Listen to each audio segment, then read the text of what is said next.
Hi friends, मेरे इस channel में आप सभी का एक बार फिर से स्वागत है। आज हम वस्त्र और परिधान के लिए डिज़ाइन के भाग 2 को पढ़ेंगे और इस वीडियो में हम रंग का अध्ययन करेंगे, रंग के बारे में जानेंगे। रंग जो कि कला का एक तत्व है और किसी भी वस्त्र की डिज़ाइनिंग के लिए या फैशन डिज़ाइनिंग के लिए एक महत्वपूर्ण कारक है। तो जब भी हम किसी वस्तु को देखते हैं तो सर्वप्रथम जो आकर्षण का केंद्र होता है वो रंग ही होता है एवं रंगों से वस्त्रों में सुंदरता का समावेश होता है। वस्त्रों में रंगों के विभिन्न प्रयोग व्यक्तियों के आकार, प्रकार और उसके संवेगों को प्रभावित करते हैं। वस्त्रों में रंग का अगर सुंदर ढंग से उपयोग किया गया है तो वो किसी भी व्यक्ति के व्यक्तित्व को निखारता है। तो जब भी हम किसी भी व्यक्ति के लिए कलर सेलेक्ट करें, कलर को चूज़ करें, तो उसमें सबसे पहले उसके व्यक्तित्व को ध्यान में रखकर चयन करना चाहिए। हमारे चारों ओर प्रत्येक वस्तु में रंगों का महत्व है। हर एक वस्तु रंग से ही जानी जाती है।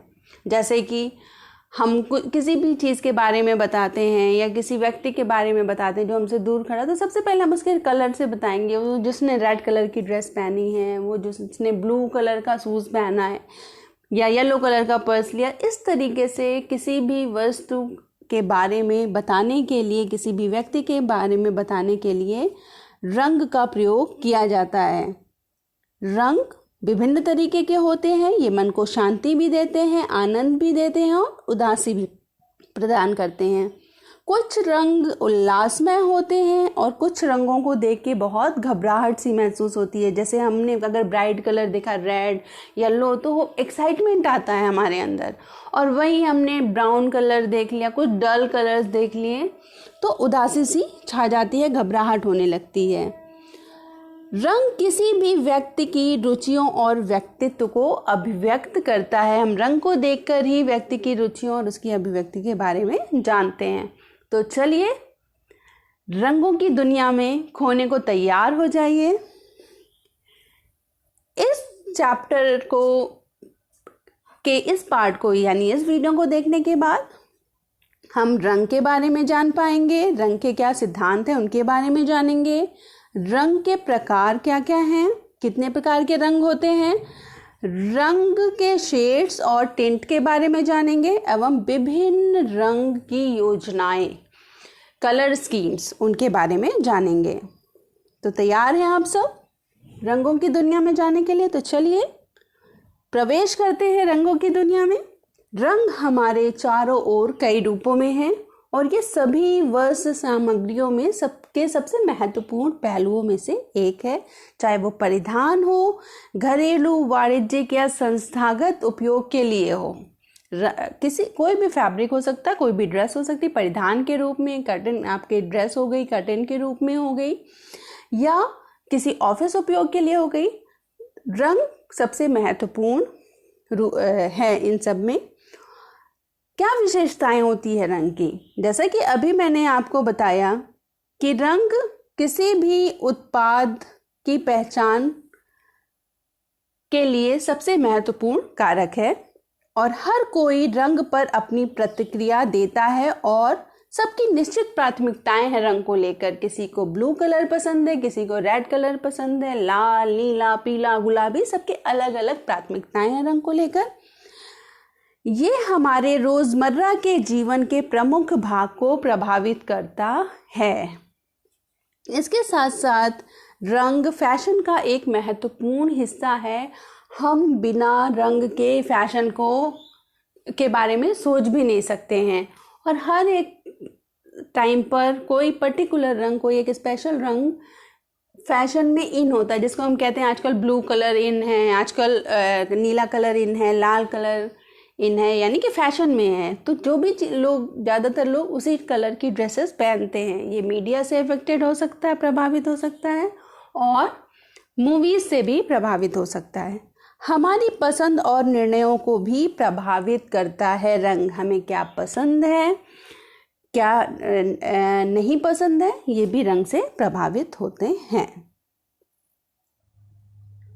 अगर किसी भी परिधान में रंगों का उचित प्रयोग ना हो तो आत्मविश्वास की कमी आती है। अगर हमने कोई ऐसे कपड़े पहने हैं जो उचित कलर कॉम्बिनेशन का नहीं है, जिसमें रंगों का सही ढंग से तालमेल नहीं किया गया है, तो कहीं ना कहीं हम में आत्मविश्वास की कमी आती है। वहीं इसके विपरीत अगर रंगों का उचित ढंग से प्रयोग होता है तो हमारा आत्मविश्वास बढ़ जाता है। यदि परिधान का रंग व्यक्तित्व, आयु और अवसर के अनुकूल ना हो तो कई बार वह व्यक्ति उपहास का एक कारण बन जाता है। रंगों से वस्तु का आकार भी प्रभावित होता है और पोशाक रचना में भी शारीरिक दोषों को छुपाने के लिए या परिवर्तित करने के लिए, सुंदर बनाने के लिए रंगों का बहुत ही महत्व है। तो रंग दर्शाता क्या क्या है? अगर हम बात करते हैं रंग की, तो रंग मौसम को दर्शाता है, यानी कि किस मौसम में कौन से कपड़े हमने पहने। जैसे ज़्यादातर लोग सर्दियों के मौसम में डार्क कलर के, गाढ़े रंग के कपड़े पहनते हैं, जैसे काला, नीला, और गर्मियों में बहुत ही हल्के रंग के वस्त्र पहनते हैं, जैसे सफ़ेद, गुलाबी, इस तरीके से। तो मौसम को भी दर्शाता है, बहुत सारे घटनाओं को दर्शाता है, किस ओकेज़न पे पहना गया है उसको दर्शाता है। रंग को देख के हम समझ जाते हैं कि ये मैरिज फंक्शन में के लिए ड्रेस पहनी गई है, ये किसी दुख के अवसर के लिए पहनी गई है। तो कपड़े का रंग देखकर ही हम उस अवसर को भी जान जाते हैं, उन घटनाओं को जान जाते हैं, और लोगों की भावना को भी रंग अभिव्यक्त करता है। तो रंग मौसम, घटनाओं और लोगों की भावनाओं को अभिव्यक्त करता है। इसके अलावा रंग की पसंद को प्रभावित करने की कुछ कारक हैं। हर व्यक्ति की अपनी रंग की पसंद होती है। कुछ कारक हैं जो रंग की पसंद को प्रभावित करते हैं, जैसे कि संस्कृति, किस संस्कृति से जुड़ा हुआ है व्यक्ति, वो कहीं ना कहीं उसके चॉइस ऑफ कलर को प्रभावित करता है। जलवायु, किस जलवायु में रहता है, बहुत ठंड प्रदेशों में रहता होगा तो गाढ़े रंग के कपड़े पहनना पसंद करता है। परंपरा भी प्रभावित करती है रंगों के चयन को। मौसम प्रभावित करता है। अवसर क्या है, किस अवसर के लिए कौन से वस्त्र पहनते हैं। जब अभी आप वस्त्र खरीदने जाते हो तो आपके दिमाग में 2 पॉइंट ज़रूर होते हैं कि किस अवसर के लिए आपको कपड़ा लेना है और उस अवसर से कौन सा रंग उस अवसर के लिए सुटेबल है। जैसे आपको पूजा करने के लिए, कोई पूजा है, कोई भजन कीर्तन में जाना है, तो आप कौन सा रंग चुनोगे, पीला, लाल, है ना। तो इस तरीके से रंग का चयन अवसर से प्रभावित होता है। एवं कुछ व्यक्तिगत कारण भी होते हैं, वो हर व्यक्ति के अपने व्यक्तिगत कारण होते हैं, जिसकी वजह से प्रत्येक व्यक्ति को अलग अलग रंग पसंद होते हैं। तो डिज़ाइनर्स भी बहुत सावधानी से एक निश्चित स्टेटमेंट बनाने के लिए कपड़ों में कलर्स का चुनाव करते हैं। कलर की थ्योरी क्या है, कलर के सिद्धांत।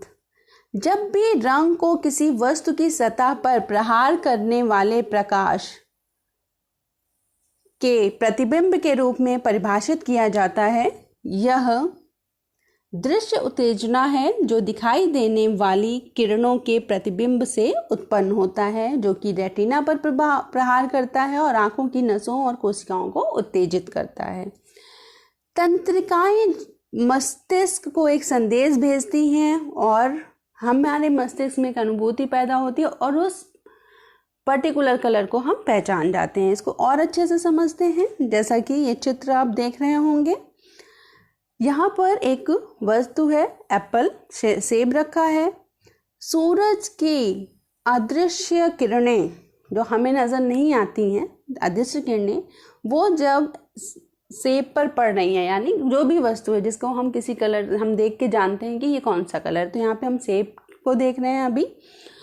तो ये सारी किरणें जो इस पर आ रही हैं सेब के ऊपर,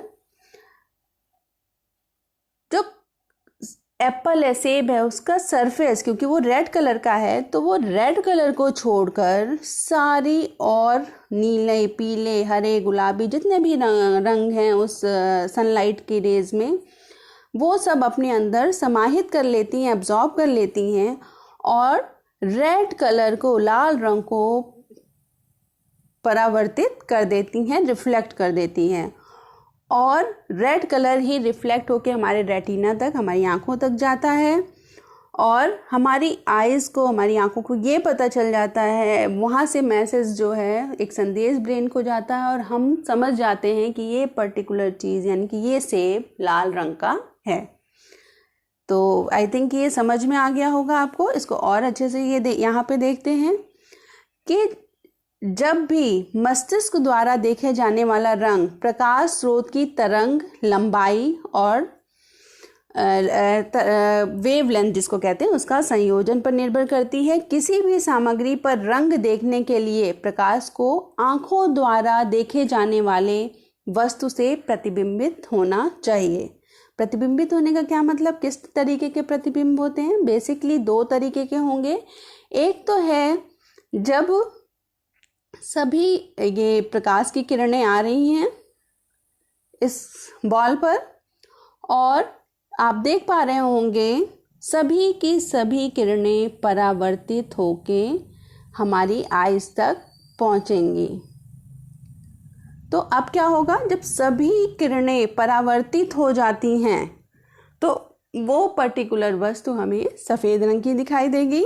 और जैसा कि अभी मैंने बताया कि कोई एक रंग परावर्तित होकर हमारी आंखों तक जाता है, बाकी सारे उसमें विलुप्त हो जाते हैं उस ऑब्जेक्ट के अंदर, उस वस्तु के अंदर, तो हम वो पर्टिकुलर एक कलर, जैसे यहाँ पे रेड को देख रहे हैं, और अगर कोई भी रंग परिलक्षित नहीं होता है, जैसे कि यहाँ पे आप देख रहे हैं सारी के सारी रेज आके समाहित हो गई हैं, तो हम काला कलर देखेंगे। यानी सारी वेवलेंथ जो रेज होती हैं, सूर्य की किरणें होती हैं, वो सब सारी की सारी परावर्तित होंगी तो सफ़ेद कलर, कोई एक परावर्तित होगी तो वो पर्टिकुलर कलर, और कोई भी परावर्तित नहीं होगी तो हमें काला रंग दिखेगा। आइए आगे बढ़ते हैं। रंग का अध्ययन प्रकाश पर निर्भर है। बिना प्रकाश के हमें हर एक चीज़ काली नजर आएगी या दिखेगी नहीं, है ना। अंधेरे में हमें कोई रंग नहीं दिखता है। प्रकाश उज्ज्वल ऊर्जा का एक रूप है और इलेक्ट्रोचुंबकीय विकिरण स्पेक्ट्रम का एक हिस्सा है। सूर्य की रोशनी प्रकाश तरंगों द्वारा सूर्य से पृथ्वी तक पहुंचने वाली एक उज्ज्वल ऊर्जा है और वर्षा बूंदा पर गिरने वाली रोशनी, आपने देखा होगा जब वर्षा होती है तो रेनबो, आप कहते हो रेनबो आया है, तो 7 रंगों के स्पेक्ट्रम का उत्पादन करने के लिए बिखरी हुई हैं, जिसको हम विबग्योर कहते हैं। वो 7 रंग कौन कौन से हैं? वायलेट कलर, इंडिगो, नीला, हरा, पीला, नारंगी और लाल, विबग्योर। इस प्रकार सूर्य की रोशनी की किरणें अल्ट्रा वायलेट और इंफ्रारेड किरणों के साथ इन 7 दृश्यमान रंगों से बनी हुई होती हैं और प्रकाश की जो छोटी तरंग दैर्ध्य वाली किरणें होती हैं वो सिकुड़ते या आरामदायक रंग को दर्शाती हैं, जैसे हरा, नीला और बैगनी, जबकि लंबी तरंगें लाल और नारंगी रंग से जुड़ी हुई होती हैं और ये आगे रंगों को आगे बढ़ाते हैं, यानी कि उत्तेजित करते हैं, क्योंकि प्रकाश विभिन्न तरंग दैर्ध्य से बना हुआ होता है। ये इंग्लिश में है, ये कन्वर्ट नहीं हो पाया क्योंकि ये पिक्चर्स है, इसको मैं लेकिन समझा आपको हिंदी में रही हूँ कि एक रंग की विशेषताएं क्या क्या हैं, किसी भी या तत्व क्या क्या हैं रंग के। किसी भी रंग के 3 विशेषताएं हैं, 3 कंपोनेंट हैं, 3 तत्व हैं। कौन कौन से हैं वो? एक तो है ह्यू, दूसरा है मूल्य, वैल्यू, और तीसरा है इंटेंसिटी या तीव्रता। ह्यू क्या होता है? इसको हिंदी में भी ह्यू कहेंगे। रंगों के नाम को उसका ह्यू कहा जाता है, जैसे लाल रंग, नीला रंग, पीला रंग, तो इसमें लाल, नीला, पीला ये उसका ह्यू हो गया। वैल्यू किसी भी रंग का हल्कापन या गाढ़ेपन को कहलाता है, यानी कि मूल्य क्या हुआ किसी भी रंग का, वो कितना हल्का है और कितना गाढ़ा है। ये दर्शाता है किसी भी रंग को हल्का करने के लिए उसमें सफ़ेद रंग का मिश्रण किया जाता है और गाढ़ा करने के लिए उसमें काले रंग का मिश्रण किया जाता है। जबकि तीव्रता किसी भी रंग की चमक या मंदता को दर्शाता है, यानी कोई एक रंग वो किसी भी मूल्य का हो सकता है, वो कितना देखने में चमकीला है या कितना धुंधला है। रंगों के प्रकार, रंग दो आधार पर विभाजित किए जाते हैं। पहला है उसकी संरचना के आधार पर और दूसरा है प्रभाव के आधार पर। संरचना के आधार पर 3 तरीके के रंग होते हैं, प्राथमिक, द्वितीयक और मध्यवर्ती। और जबकि प्रभाव के आधार पर 2 तरीके के हैं, रंग गर्म रंग और ठंडा रंग। गर्म रंग क्या होते हैं? गर्म रंग जैसे कि लाल, पीला और नारंगी, ये गर्मी पैदा करते हैं क्योंकि ये सूरज या आग जैसी चीज़ों की याद दिलाते हैं। जबकि शांत रंग या ठंडे रंग जैसे नीले, हरे, बैंगनी, ये एक शांत भावना पैदा करते हैं क्योंकि ये पानी या घास जैसी चीज़ों की याद दिलाते हैं। आप यहाँ पे इस पिक्चर में क्लियर देख पाएंगे। लाल और कलर व्हील पर एक रंग पहिए पर लाल से लेकर पीले तक जितने भी रंग हैं वो सारे गर्म रंग हैं। और जैसे ही उसमें हरा रंग का समावेश हो जा रहा है पीले में, और लाल में नीले रंग का समावेश हो जा रहा है, यानी वायलेट से लेकर येलो ग्रीन तक जो भी कलर हैं वो कोल्ड या ठंडे कलर में आते हैं। दूसरा, अब आगे बढ़ते हैं, प्राइमरी कलर्स के बारे में जानते हैं। ह्यू जैसे कि मैंने बताया था कि रंग का आम नाम है और एक कलर व्हील दिखाता है कि रंगों का संबंध कैसे है। स्पेक्ट्रम 7 रंगों के विपकोर के रूप में निर्दिष्ट करता है एवं डिज़ाइन के दृष्टिकोण से रंग को समझने के लिए मुंसेल के रंग पहिए का संदर्भ दिया जाता है और यही रंगों को विभाजित करता है। यहाँ पे आप देख पा रहे होंगे मुंसेल के हिसाब से रंग पहिया है जिसमें प्राथमिक कलर, द्वितीयक कलर और तृतीयक कलर को दिखाया गया है। तो प्राथमिक कलर कौन कौन से होते हैं? प्राथमिक कलर वो रंग होते हैं जिन्हें किसी अन्य रंगों के साथ मिलाकर उत्पादित नहीं किया जाता है, जो कि हैं पीला, लाल और नीला। माध्यमिक रंग, जब 2 प्राथमिक रंगों को मिलाया जाता है तो माध्यमिक रंग बनता है। जैसे आप यहाँ पे देख पा रहे होंगे, प्राथमिक रंग लाल, नीला, पीला, 2 प्राथमिक रंगों को मिलाया गया तो बैंगनी रंग हो गया, लाल और नीला को। इसी तरीके से पीले और नीले को मिलाया गया तो हरा रंग हो गया और लाल और पीले को मिलाया गया तो नारंगी रंग हो गया। तो ये हो गए प्राइमरी कलर, प्राथमिक रंग और माध्यमिक रंग। तीसरा तृतीयक रंग है। तृतीयक रंग या मध्यवर्ती, ये प्राथमिक रंग और एक मध्यवर्ती या माध्यमिक रंग को मिलाकर बनाए जाते हैं जो रंग पहिए पर एक दूसरे से सटे हुए होते हैं। इस प्रकार हमारे पास कौन कौन से आ गए, जैसे कि पीला और लाल, येलो और ऑरेंज, यानी पीला और ऑरेंज मिलाने से येलो ऑरेंज, पीला और नारंगी कलर आ गया, लाल और ऑरेंज मिलाने से लाल ऑरेंज कलर आ गया। इस तरीके से हमारे पास 6 तृतीयक कलर आ जाते हैं और ये 6 तृतीयक कलर और 3 प्राइमरी कलर, प्राथमिक कलर और 3 द्वितीयक कलर, यानी कि टोटल एक रंग पहिए पर 12 रंग होते हैं।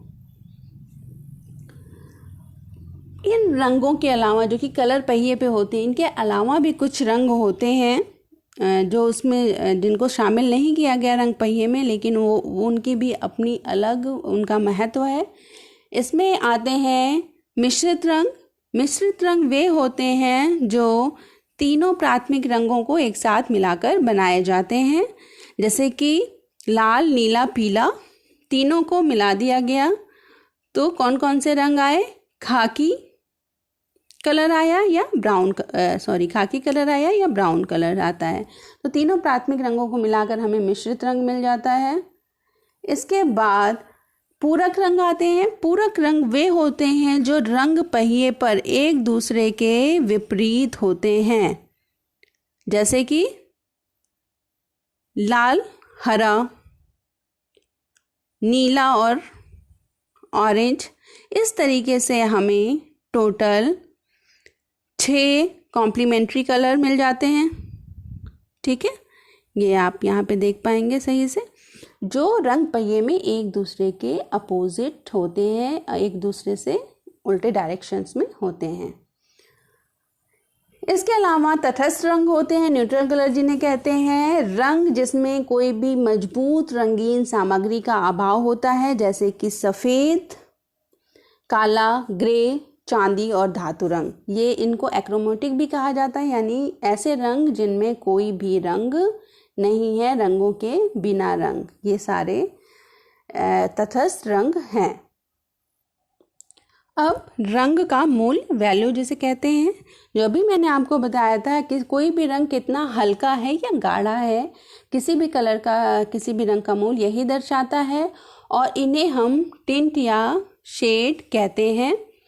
टिंट जिसको काले और सफ़ेद रंग को जोड़कर किसी भी रंग का मूल्य को बदला जा सकता है, जैसे कि टिंट कहलाते हैं जब किसी भी रंग में, किसी भी ह्यू में सफ़ेद को मिलाया जाता है और उसका सफ़ेद के निकट पहुंचना, जैसा। और शेड कहलाता है जब यह काले रंग के निकट पहुंचता है, जैसा कि आप इसमें देख पा रहे होंगे।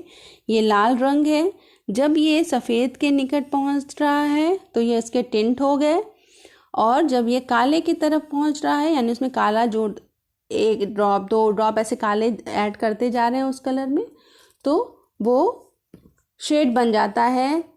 किसी भी रंग का टिंट में वो जो वाइट कलर तक पहुंचता है, वाइट की सबसे ज़्यादा वैल्यू होती है, मूल्य होता है, जबकि डार्क कलर ब्लैक का उससे कम मूल्य होता है। और इसे नापने के लिए ग्रे स्केल का प्रयोग किया जाता है कि कोई भी कलर की वैल्यू क्या है, उसका मूल्य क्या है। इसके लिए ग्रे स्केल का उपयोग किया जाता है, जिसको ग्रेड स्केल या वैल्यू चार्ट कहते हैं। और इसमें 11 नंबर्स दिए होते हैं 0 से लेकर 10 तक, जैसा कि आप यहाँ पर देख पा रहे होंगे। 0 1 2 3 4 5 6 7 8 9 10, तो टोटल 11 नंबर हो गए। वाइट का मूल्य सबसे अधिकतम है जो कि 10 है। काले का मूल्य सबसे कम है जो कि 0 है। और जो मध्य वैल्यू आती है वो ग्रे कलर की आती है, ग्रे रंग की, जो कि 5 है।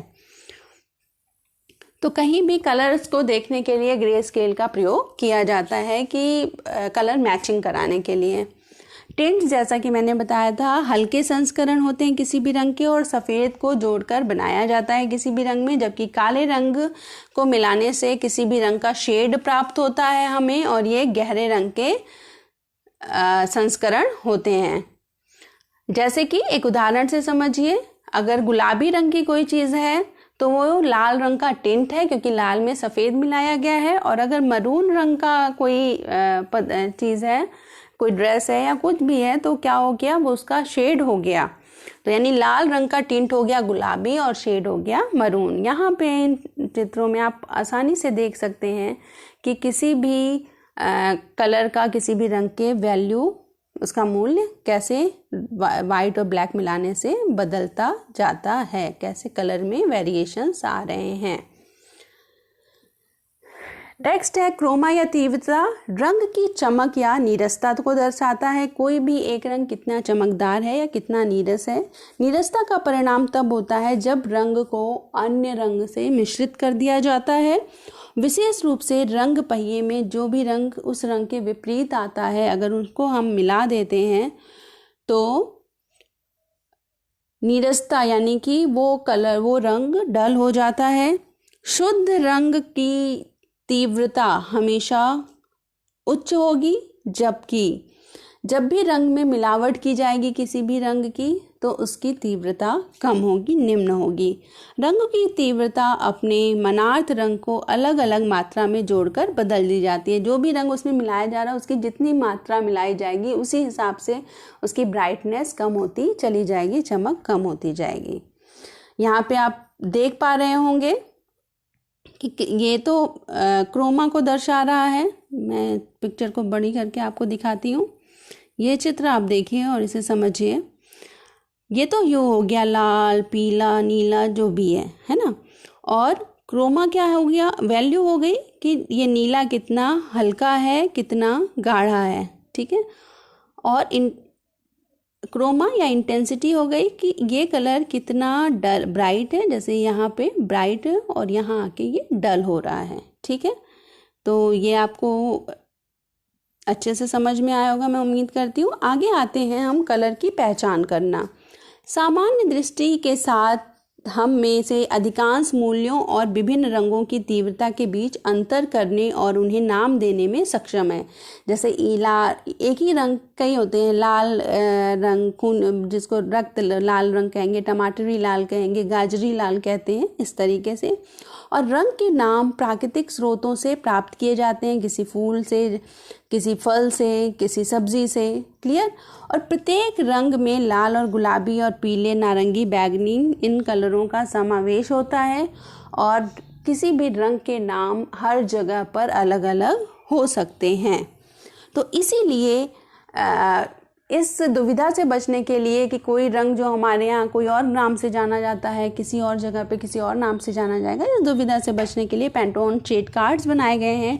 क्योंकि आज की दुनिया में अंतर्राष्ट्रीय व्यापार हो रहे हैं, तो विशेष करके जो वस्त्र के उत्पाद हैं उनका बहुत ज़्यादा व्यापार होता है बाहर के देशों में।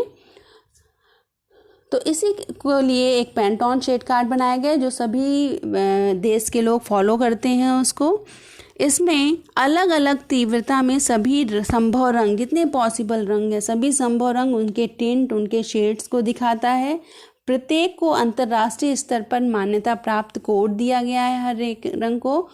ये पैंटोन शेड कार्ड पूर्वानुमान, फैशन का पूर्वानुमान में मदद करता है और उत्पादों के लिए ऑर्डर देने में सहायक होता है। जैसा कि आप यहाँ पर देख पा रहे होंगे, ये पैंटोन शेड कार्ड है। इसमें जितने भी संभव कलर हो सकते हैं, संभव रंग हो सकते हैं, टिंट और शेड किसी भी रंग के, वो यहाँ पर दर्शाए गए होते हैं। और सब पर शायद इतना क्लियर नहीं दिखेगा, लेकिन सब पर एक कोड नंबर लिखा हुआ है जो हर जगह कॉमन होगा।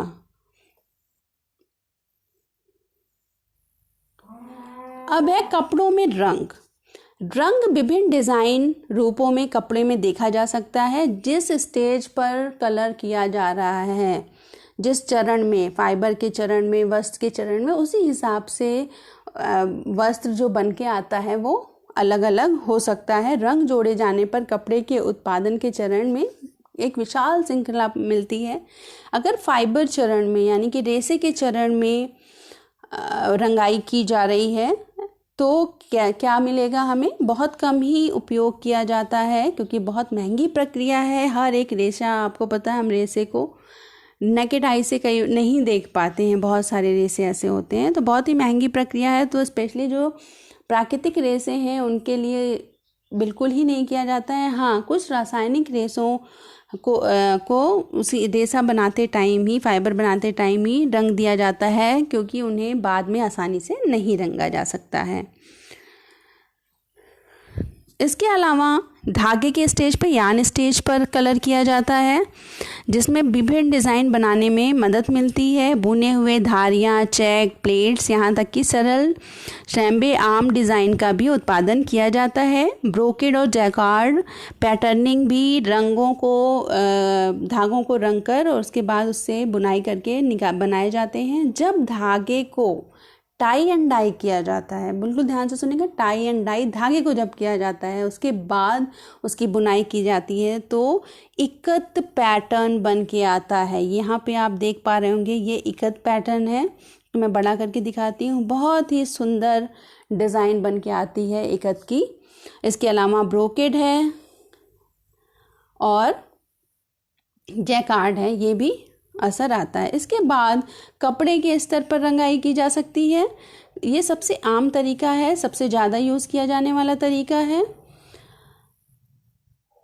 ये एक सरल एकल रंग के कपड़ों में क्या एक रंग का कपड़ा बनाया जा सकता है कपड़ा बनने के बाद, या टाई एंड डाई किया जा सकता है, बाटिक किया जा सकता है, या इसमें क्या होता है सारे रेशे डाई हो जाएंगे अंदर तक के। इसके अलावा पेंटिंग, प्रिंटिंग, कढ़ाई जो सरफेस पे की जा सकती है उसकी ऊपरी सतह पर पैच या एप्लीक करके भी रंग को जोड़ा जा सकता है किसी भी कपड़े में।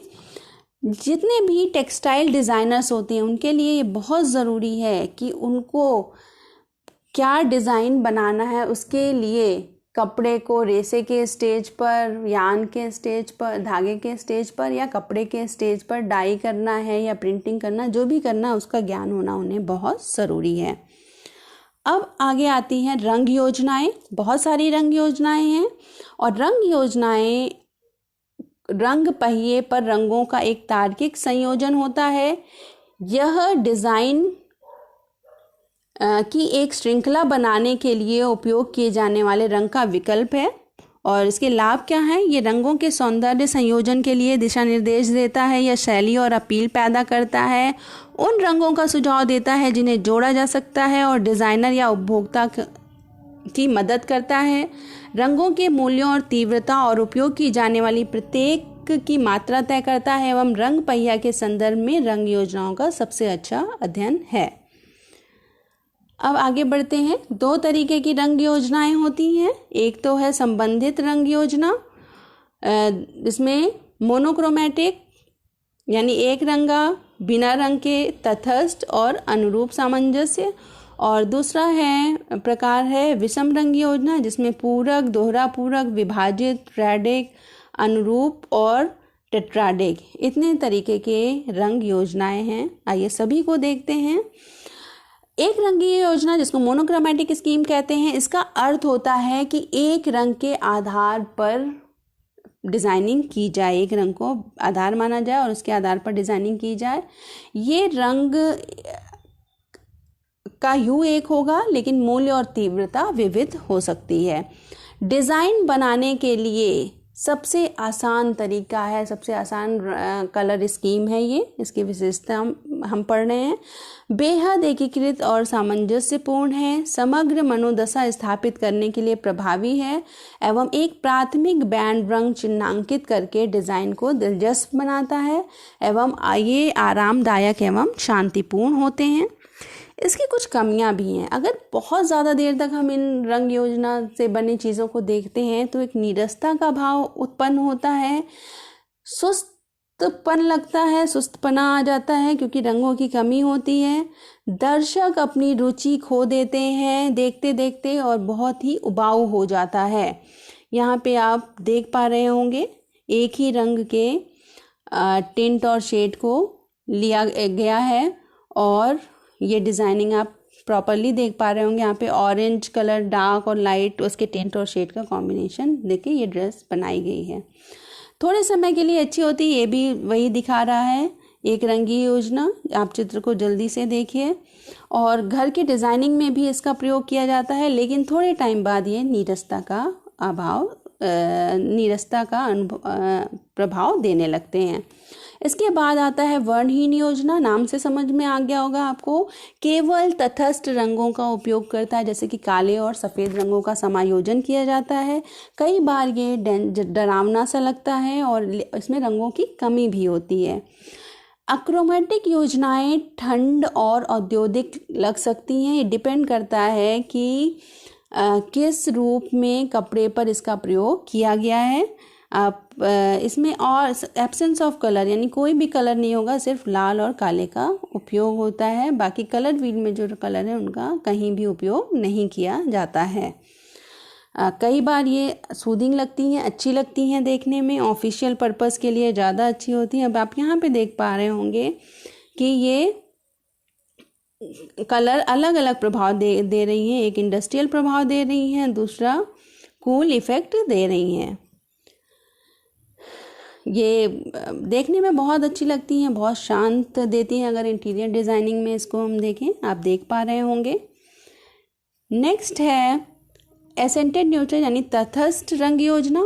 इसमें एक रंग और एक तटस्थ रंग का प्रयोग किया जाता है। बहुत आराम से आपको ये समझ में आएगा। यहाँ पर आप देखिए, रंग काला, जैसे यहाँ पे भी काला उसके साथ एक रंग जोड़ दिया गया है, पीला, तटस्थ रंग के साथ एक यूं जोड़ दिया गया है। यहाँ पर वही काले के साथ लाल रंग को जोड़ दिया गया है। क्लियर?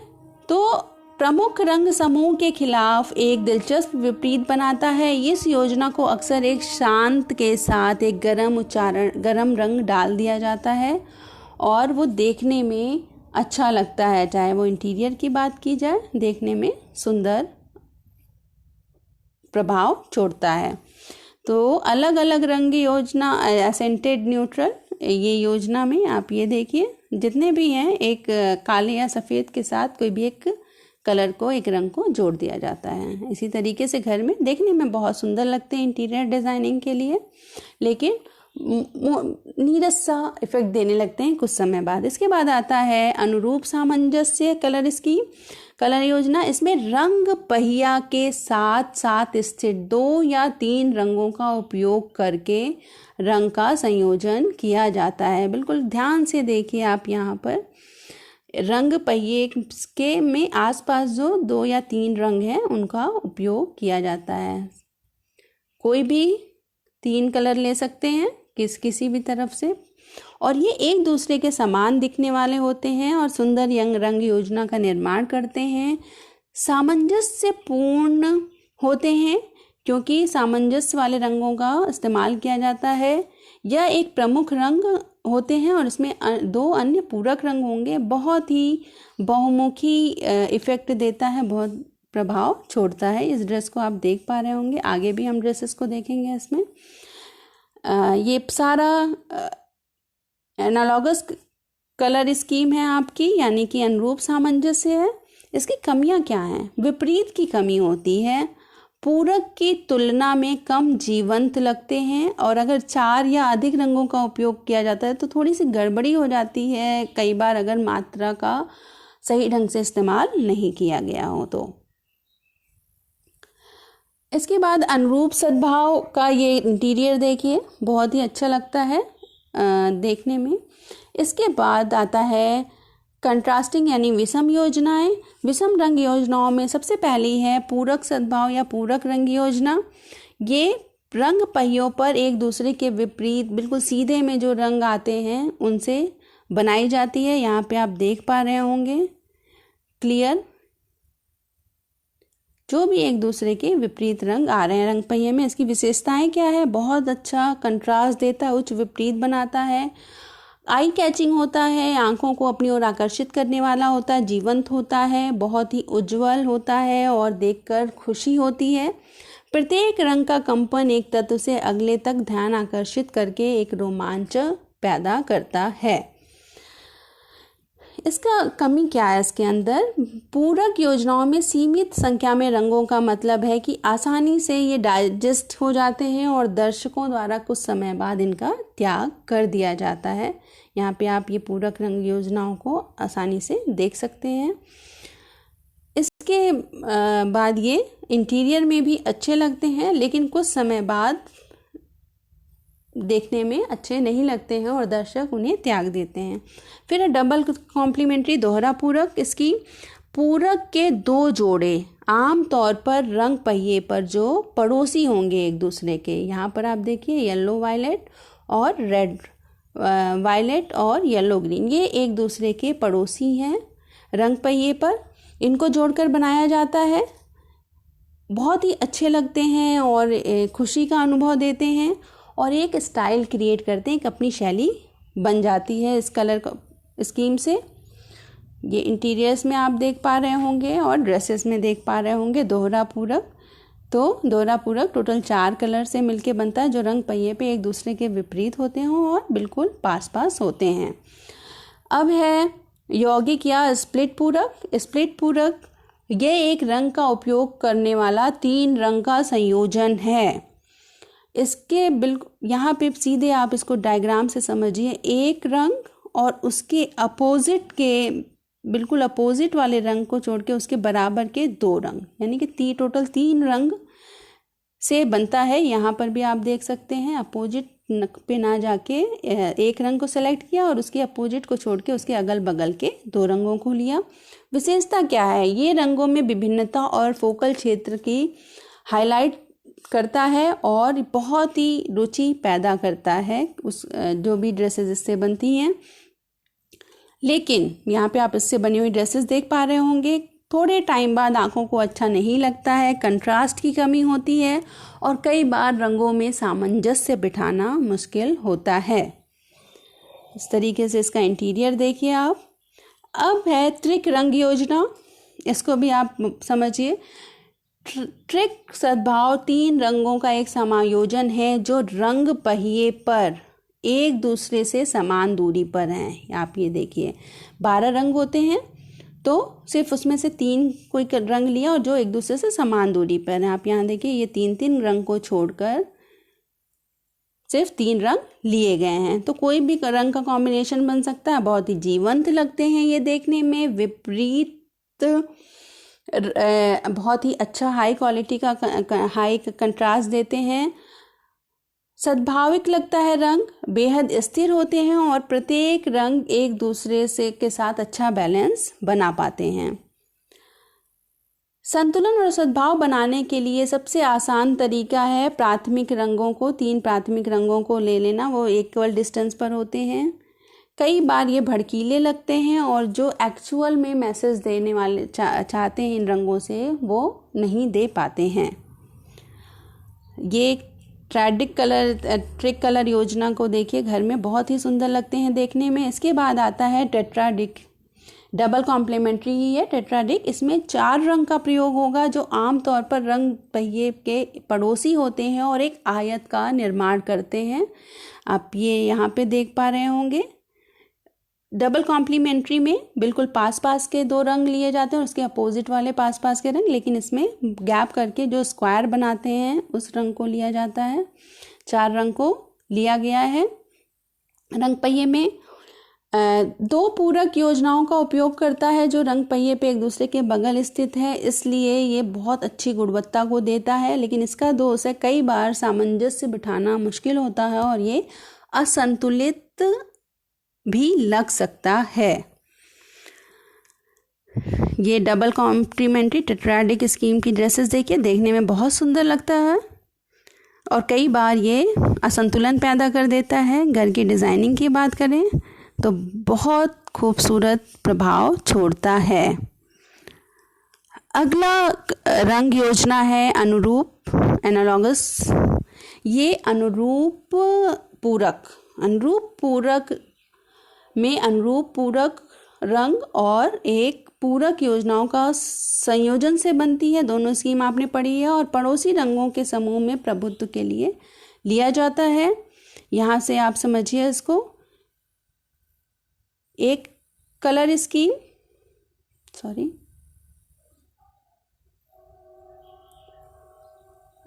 एक पूरक कलर ले लिया गया और उसके कॉम्प्लीमेंट्री कलर ले लिए गए और एनालॉगस उसके अगल बगल के रंग लेकर ये योजना बनाई जाती है। देखने में अच्छा प्रभाव छोड़ती है और हमें बहुत ज़्यादा कंट्रास्ट, बहुत ज़्यादा विपरीत कलर इससे मिल जाते हैं। तो ये था रंग और रंग योजनाओं के बारे में। मुझे उम्मीद है कि ये रंगीन दुनिया, रंगों से भरी दुनिया आपको बहुत पसंद आई होगी और अच्छे से समझ गए होंगे आप। अब आप जब भी कलर कॉम्बिनेशंस को सोचेंगे तो आपको इन रंग योजनाओं का ध्यान आएगा। तो चलिए कुछ प्रश्न हैं आपके लिए, जल्दी जल्दी उनको लिखिए। पहला है, कपड़े निर्माण के विभिन्न चरणों के दौरान रंग का अनुप्रयोग कपड़े में डिज़ाइन को कैसे प्रभावित करता है। दूसरा है, रंग के मूल्य और तीव्रता के बीच अंतर क्या है, लिखिए। एवं तीसरा प्रश्न है, संक्षेप में लिखिए रंग के प्रकार के बारे में, मोनोक्रोमेटिक रंग योजना के बारे में, रंग टिंट और रंग शेड के बारे में एवं टेट्राडिक कलर स्कीम के बारे में। आई होप कि आपको पूरा पार्ट रंग का समझ आ गया होगा। Thanks for watching my channel. Don't forget to like, share and subscribe my channel. Thank you so much. Bell button दबाना नहीं भूलें, आपको फर्दर अपडेट्स मिलती रहेगी। और कोई भी डाउट हो इस चैप्टर से रिलेटेड, इस वीडियो से रिलेटेड, तो कमेंट बॉक्स में कमेंट ज़रूर करें। Thank you.